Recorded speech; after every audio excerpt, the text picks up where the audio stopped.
الشيطان الرجيم بسم الله الرحمن الرحيم الحمد لله رب العالمين والصلاة والسلام على أشرف الأنبياء والمرسلين وآله الطيبين الطاهرين أعوذ بالله من الشيطان الرجيم إن الله هو ربي وربكم فاعبدوه هذا صراط مستقيم. سورہ زخرف آیت 64. اللہ ہی میرا رب ہے اور تمہارا رب ہے، بس اسی کی عبادت کرو، یہی سیدھا راستہ ہے. اللہ ہی ان اللہ ہوا ربی، اللہ ہی میرا رب ہے اور تمہارا رب ہے، اور کوئی رب نہیں ہے سوائے اللہ کے. اللہ رب العالمین ہے، عالمین کا رب اللہ ہے، تو پھر اس کا مطلب یہ ہے کوئی غیر اللہ رب، اللہ کے علاوہ کوئی رب نہیں ہے. کیونکہ اگر اللہ کے علاوہ کوئی رب ہے تو اللہ رب العالمین نہیں ہوتا، کچھ ایسے کہ وہ دوسرا رب ہے، وہ رب بن جاتا ہے. اسلامی تعلیمات میں تو یہ ابتدائی ترین مسلمات میں سے ہے کہ صرف اللہ تعالیٰ ہی رب ہے. ایک بات. دوسری بات یہ ہے کہ اس آیے کریمہ میں فرمایا اللہ ہی میرا اور تمہارا رب ہے، بس اسی کی عبادت کرو. فا کو فائے تفریعی کہتے ہیں. تفریع کے لیے ہم اردو میں پس کہتے ہیں، پھر کہتے ہیں. اللہ ہمارا تمہارا رب ہے، پھر اگر رب ہے تو اسی کی بندگی کرو. بندگی عبادت رب کی ہوتی ہے، صرف غیر رب کی عبادت ہوتی نہیں ہے. قرآن مجید کی متعدد آیات میں لفظ خلق، خالق ارشاد فرمایا، اور رب. خالق کسی کو خالق یا کسی کو رب سمجھ کر اس کی تعظیم کی جائے وہ عبادت ہے. کسی کو خالق سمجھ کر یا کسی کو رب سمجھ کر اس کی تعظیم کرے وہ عبادت ہے. اگر آپ کسی کو رب نہیں سمجھتے، خالق بھی نہیں سمجھتے، وہ تعظیم کرتے ہیں والد سمجھ کر، والدہ سمجھ کر، جی ہاں جی، وہ عبادت نہیں ہے. یا آپ کسی اور کی تعظیم کرتے ہیں، استاد کی وغیرہ کی تعظیم کرتے ہیں، نہ وہ رب ہے نہ خالق ہے. وہ ہماری روایات اور ہماری کلچر اور ثقافت میں یہ قابل تعظیم ہے. پاکستان کا جھنڈا ہے، اس کو عبادت نہیں کہتے. ہر تعظیم کو عبادت نہیں کہتے. کسی کو رب اور خالق سمجھ کر تعظیم کرے وہ عبادت ہے. لہذا بعض لوگوں کا یہ عقیدہ کہ ہر تعظیم کو عبادت اور شرک کہہ کر سب کو مشرک بناتے ہیں، کافر بناتے ہیں، وہ ان لوگوں کی بہت بڑی بدقسمتی ہے.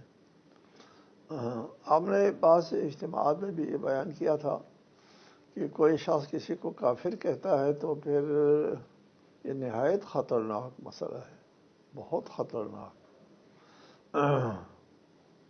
یہاں تک کہ یہ خوارج جو ہے، خارجی، مولا علی کو معاذ اللہ کافر کہتے تھے. خارجی علی کو کافر کہتے. جواب میں علی نے ان کو کافر نہیں کہا، یہ خارجی کہا، دین سے خارج ہو گیا ہے، کافر نہیں کہا.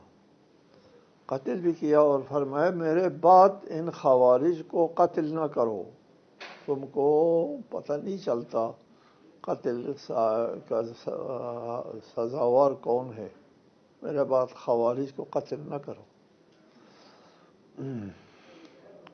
لہٰذا کسی کو اگر کوئی کافر کہتا ہے تو وہ کافر ہے تو ٹھیک ہے، یہ کہے تو بھی کافر ہے، یہ نہ کہے تو بھی کافر ہے. اور اگر وہ کافر نہیں ہے تو یہ کافر کہنے والا کافر ہو جاتا ہے. خبردار کسی کو کافر کہنا نہ کہیں، وہ خطرہ ہے، کافر کہنے والے کے لیے خطرہ ہے. آپ کو یا لوگوں کو اسی پر غصہ ہے اور غصے میں آ کر کے کافر کہتے ہیں. ایسا ہے کہ غصے میں آ کر کے اپنے سینے میں چھری مارتا ہے. یار غصہ اس پر آیا ہے، چھری اپنے سینے میں مارتے ہو. غصہ اس کے اوپر آیا ہے، خود اپنے آپ کو کافر بناتے ہو۔ کافر نہیں کہنا کسی کو، کسی کلمہ گو کو، کسی کعبہ اور قبلہ کی طرف رخ کرنے والے کو کافر نہیں کہنا۔ عبادت اس کی ہوتی ہے جو رب ہے اور خالق ہے۔ کسی کو خالق اور رب سمجھ کر کے اس کی تعظیم کی جائے وہ عبادت ہے، باقی چیز عبادت نہیں ہے۔ فاختلف الأحزاب من بينهم فويل للذين ظلموا من عذاب يوم أليم۔ یہ حضرت عیسیٰ کا ذکر ہے۔ پھر گروہوں نے آپس میں اختلاف کیا، پس ظالموں کے لیے دردناک دن کے عذاب سے تباہی ہے۔ ویل تباہی ہے۔ احزاب مختلف گروہوں نے اختلاف کیا حضرت عیسیٰ کے بارے میں۔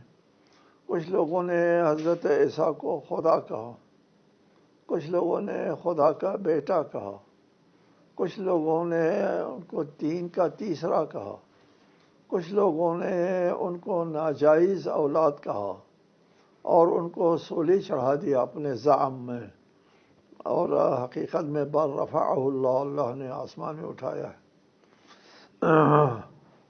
فاختلف الاحزاب من بینہم، ان کے درمیان جو مختلف گروہوں نے حضرت عیسیٰ کے بارے میں اختلاف کیا ہے، تو ان لوگوں کو جو حضرت عیسیٰ کے اوپر جو ہے وہ الزام لگا کر، بہتان لگا کر کے ظلم کا ارتکاب کرتے ہیں، ان کے لیے عذاب ہے۔ هل ينظرون الا ساعة ان تأتيهم بغتة وهم لا يشعرون، کیا یہ لوگ صرف قیامت کے منتظر ہیں کہ وہ ان پر اچانک آ پڑے اور انہیں خبر بھی نہ ہو؟ یہ جو اختلاف کرتے ہیں، حضرت عیسیٰ کو خدا کہتے ہیں، خدا کا بیٹا کہتے ہیں، یہ لوگ جو ہے وہ قیامت کے انتظار میں ہیں۔ قیامت آئے بغتتاً، اچانک، بغتہ کہتے ہیں ایک بارگی، اچانک۔ وہم لا یشعرون، ان کو پتہ بھی نہیں چلے گا قیامت آ جائے، کیا یہ قیامت کے اور عذاب کے منتظر ہے۔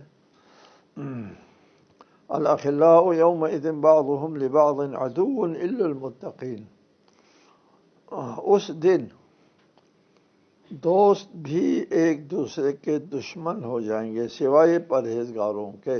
الاخلاء، احباب، دوست۔ قیامت کے دن کوئی کسی کا دوست نہیں رہے گا۔ دنیا میں بہت بڑی دوستی تھی آپس میں، لیکن قیامت کے دن وہ دوستی جو ہے وہ ختم ہو جائے گی۔ نفسا نفسی، ہر شخص اپنے اس کے پیچھے ہوگا، نفسا نفسی کے عالم میں ہوگا۔ یہاں دنیا میں آپ ایک دوسرے کے لیے کوئی جان نثار کرتے تھے اس کے مفاد کے لیے، بہت کچھ کرتے تھے اپنے دوست کے، احباب کے لیے، سب کے لیے، بلکہ یہاں تک کہ ہم نے دیکھا ہے، روز مشاہدے میں آتا ہے کہ بعض غریب لوگ کسی اور کی دنیا کے لیے اپنی آخرت خراب کرتے ہیں۔ کرسی پہ جائے گا وہ، حکومت کرے گا وہ، اور اس کو ووٹ دینے کے سلسلے میں یہ لوگ لڑ بھڑ کر کے، جھگڑ کے، مومنین کی اہانت کر کے اپنی آخرت تباہ کرتے ہیں، اس کے لیے، اس کی دنیا کے لیے اپنی آخرت خراب کرتے ہیں۔ یہاں قیامت کے دن کیا فائدہ ملے گا اس آدمی سے؟ الا المتقین، سوائے اہل تقوی کے۔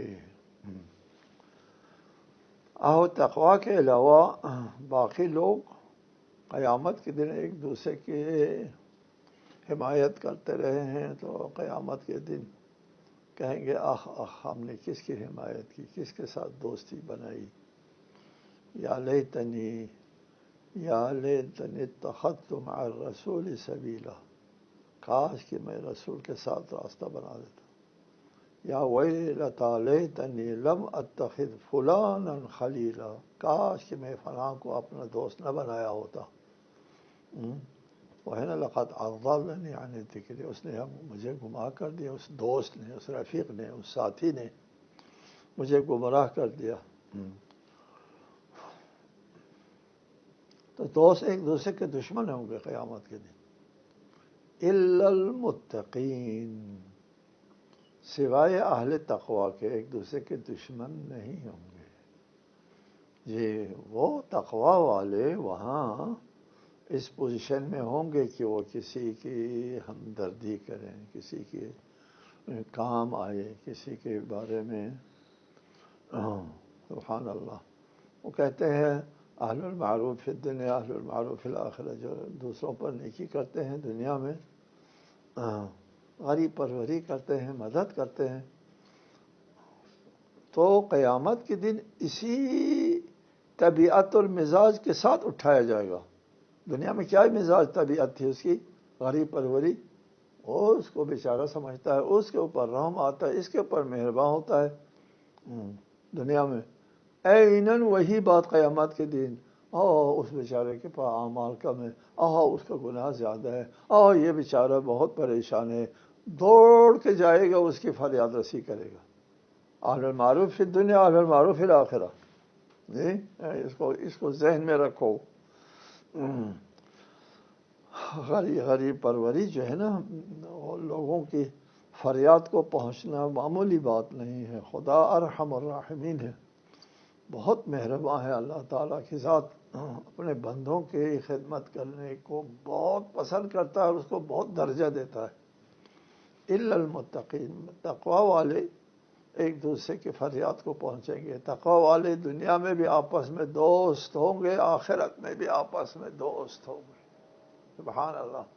قیامت کے دن، حشر کے دن، نفسا نفسی کے عالم میں، قیامت کے دن کو یوم الفزع الاکبر، بہت بڑی پریشانی کا دن کہا ہے، بہت بڑی فزع اکبر۔ اس دن اہل تقوی ایک دوسرے کی ہمدردی میں، ایک دوسرے کی فریاد رسی میں۔ امام جعفر صادق علیہ الصلوۃ والسلام سے روایت ہے،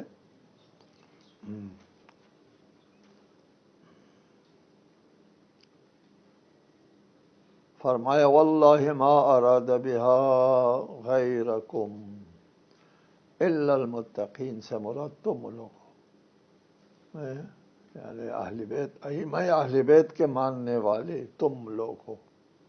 امام جعفر صادق سے روایت یہ ہے کہ آپ نے فرمایا کہ الا المتقین سے مراد تم لوگ ہو، تم قیامت کے دن ایک دوسرے کی فریاد کو پہنچیں گے۔ اس لیے کہ اس کا مطلب یہ ہے کہ قیامت کے دن یہ لوگ فزع اکبر، بڑی پریشانی میں نہیں ہوں گے، نفسا نفسی میں نہیں ہوں گے قیامت کے دن، جی یہ اس ہولناکی میں ایک دوسرے کی ہمدردی کرنے کی پوزیشن میں ہوں گے۔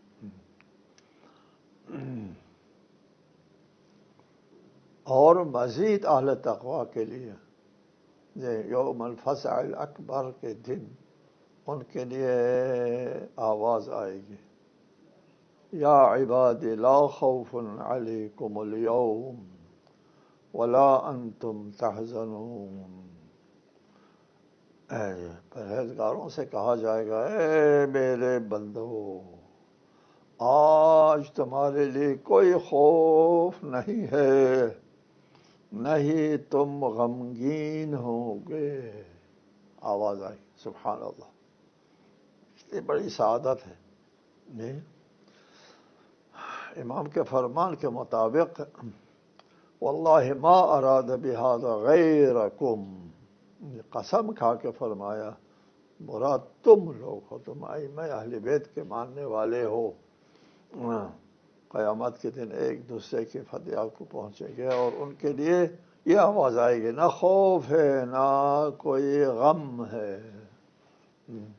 آنے والے خطرات کے لیے خوف ہوتا ہے، گزرے ہوئے نقصانات کے لیے غم ہوتا ہے، نہ آنے والا کوئی خوف ہوگا، نہ گزرے ہوئے حالات کے تحت کوئی غم ہوگا۔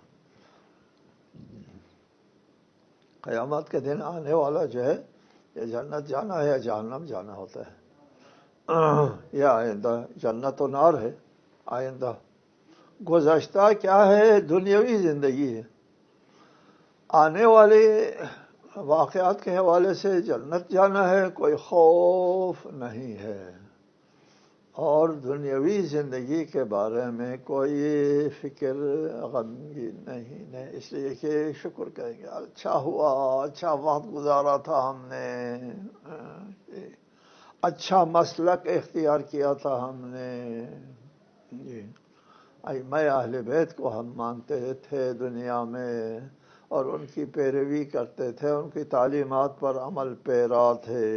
یہ ہوتا ہے اہل بیت کے ماننے والے، اہل بیت کو ماننے کے مطلب ان کی پیروی کرنا ہوتا ہے، پیروی نہ کرے وہ ماننا نہیں اور کہتے اس کو، یہ ذہن میں رہے۔ ٹھیک ہے جی۔ تو ایسے لوگوں کے لیے بہت بڑی خوشخبری ہے، خوف بھی نہیں ہے اور غم بھی نہیں ہے، آئندہ کے بارے میں بے فکر، گزشتہ کے بارے میں کوئی ندامت نہیں، بڑی بات ہے یہ، بہت بڑی خوشخبری ہے، قیامت کے دن ملیں گے ان لوگوں کو، متقین کو، تقوی والوں کو، یہ بہت بڑی خبر ہے، یہ خوف نہیں ہے، غم نہیں۔ الذین آمنوا بآیاتنا وکانوا مسلمین ادخلوا الجنة انتم وازواجکم تحبرون۔ اب ان کے لیے ہے یہ جو للمتقین، سوائے متقین کے، اور متقین کے لیے نہ خوف ہوگا نہ غم۔ آگے فرمایا الذین آمنوا بآیاتنا، یہ وہی لوگ ہوں گے جو ہمارے آیات پر ایمان لائے اور وہ مسلمان تھے، وکانوا مسلمین، ادخلوا، انہیں حکم ملے گا تم اور تمہارے ازواج خوشی کے ساتھ جنت میں داخل ہو جاؤ۔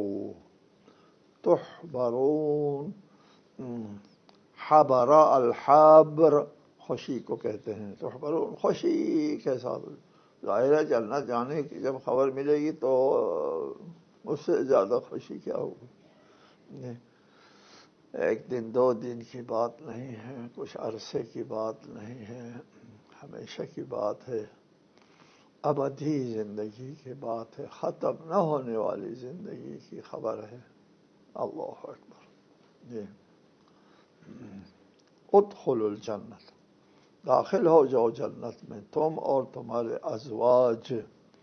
ازواج سے مراد ایک تو ان کی بیویاں ہو سکتی ہیں، اور ازواج کا لفظ استعمال کیا ہے ان کے ہم فکروں کو، تم اور تمہارے ہم فکر۔ ازواج سے مراد جو ہے بیویاں بھی ہو سکتی ہیں، اور ایمان و عمل صالح میں شریک ہوں، اور ہم فکر لوگ بھی ہو سکتے ہیں، تم اور تمہاری بیویاں، تم یا تمہارے ہم فکر، سب داخل ہو جاؤ جنت میں خوشی کے ساتھ۔ پہلے آیت میں کہا ہے نا غم اور خوف نہیں ہے، تو پھر کیا ہوگا، خوشی ہی خوشی ہوگی، سبحان اللہ۔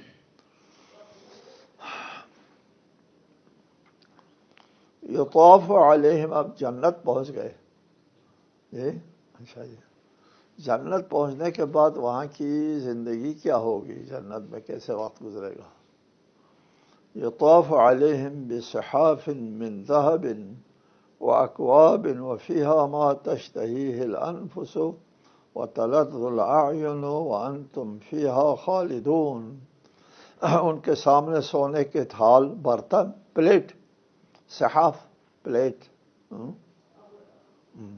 اور وہ اکواب، کوپ، جس کو آپ لوگ کپ کہتے ہیں، اور تھال اور جام پھیلائے جائیں گے، اور اس میں ہر وہ چیز موجود ہوگی جس کے نفس خواہش کرے اور جس سے نگاہیں لذت حاصل کرے، اور تم اس میں ہمیشہ رہو گے۔ یہ بہت قابل توجہ آیت ہے۔ یطاف علیہم، طواف یعنی خدمت گزار، حور و غلمان خدمت گزار لوگ یطاف اور پھر رہے ہوں گے، جی آپ کے لیے کوئی چیز پیش کر رہے ہوں گے اور جا رہے ہوں گے اور پیش کر رہے ہوں گے، اس کو یطاف بصحاف من ذهب، سونے کے پلیٹس لے کر، اور اکواب پیالے لے کر، پلیٹس اور پیالے لے کر کے وہ پھرائے جائیں گے آپ کے سامنے۔ ایک نعمت کا ذکر ہے، آگے ایک نعمت کا ذکر ہے، وَفِيهَا مَا تَشْتَهِيهِ الْأَنفُسُ وَتَلَذُّ الْأَعْيُنُ، اور اس جنت میں وہ سب چیزیں موجود ہوں گی جس کے نفس خواہش کرے اور آنکھیں لذت حاصل کرے۔ ایک جامع تعریف ہے، جامع ترین تعریف ہے جنت کی نعمتوں کی۔ ما تشتہی، خواہش، نفس جس کے خواہش کرے وہ حاضر، آنکھیں جس سے وہ کریں لذت حاصل کریں وہ بھی حاضر۔ دنیا میں کیا ہوتا ہے، ایک قابل توجہ بات ہے اس دنیا کے بارے میں۔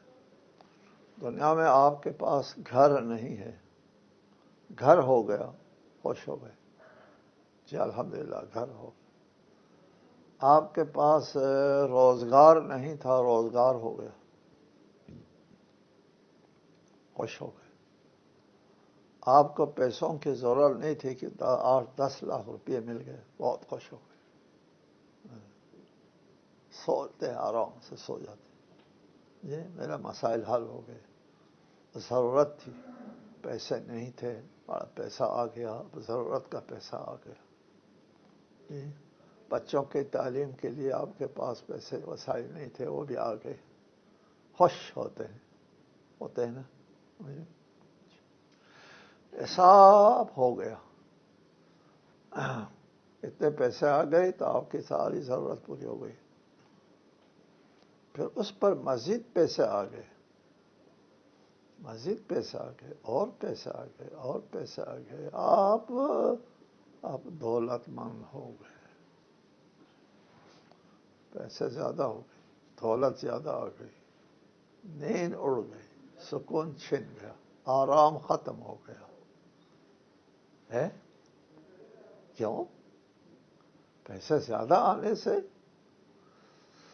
شاید آپ کے لیے قابل فہم نہ ہو، پیسہ زیادہ آنے سے سکون چھن جاتا ہے، مال و دولت ضرورت سے زیادہ، البتہ میں نے کہا ضرورت کا حد تک آتا ہے تو سکون ملتا ہے، کیونکہ وہ قدرتی ہے، طبیعی ہے، ضرورت ہے، وہ خدا بھی خوش ہے اس کے لیے۔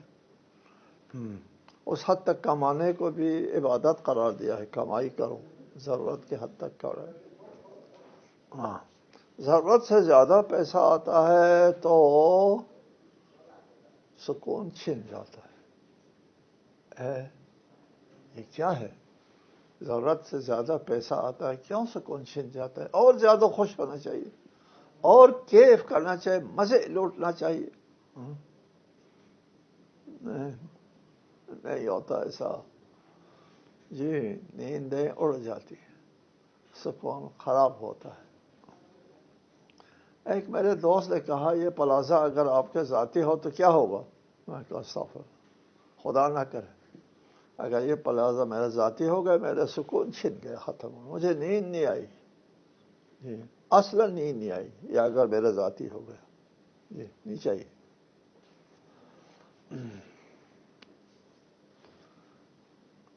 اس کے لیے حلال حرام کا بھی سوال نہیں ہے کہ جو پیسہ زیادہ آیا ہے یا حرام کا پیسہ ہے اس لیے سکون چھن جاتا، نہ، حلال کا بھی ہو پھر بھی ضرورت سے زیادہ پیسہ آ گیا، سکون چھن جاتا ہے۔